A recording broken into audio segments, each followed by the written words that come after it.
દેશની રાજધાની દિલ્હીના શાહદરા ઝોન સ્થિત મ્યુનિસિપલ કોર્પોરેશન ઓફ દિલ્હીની ઓફિસમાંથી કાયદાના લીરે લીરા ઉડાડતી એક અત્યંત ચોંકાવનારી ઘટના સામે આવી છે.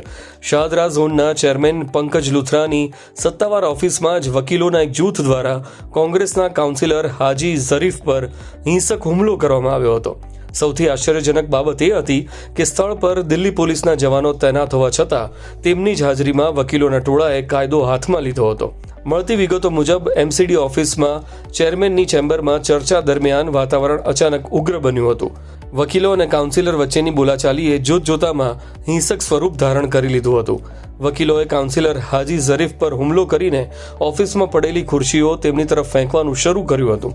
આ ઝપાઝપી દરમિયાન કાઉન્સિલર નીચે પડી ગયા હતા અને ખુરશીઓ નીચે દબાઈ ગયા હતા. ઓફિસમાં અચાનક સર્જાયેલા હંગામાને પગલે સ્થિતિ બેકાબૂ બનતા ઝોન ચેરમેન પંકજ લુથરા પણ પોતાની ઓફિસ છોડીને નીકળી ગયા હતા. સરકારી કેમ્પસની અંદર અને પોલીસની હાજરીમાં બનેલી આ ઘટનાનો વિડીયો કેમેરામાં કેદ થઈ જતા સોશિયલ મીડિયા પર વાયરલ થયો છે. વિડીયો વાયરલ થતાં જ ભારે વિવાદ સર્જાયો છે, જેના પગલે દિલ્હી પોલીસે ફૂટેજના આધારે તપાસ હાથ ધરી આગળની કાયદેસરની કાર્યવાહી શરૂ કરી છે.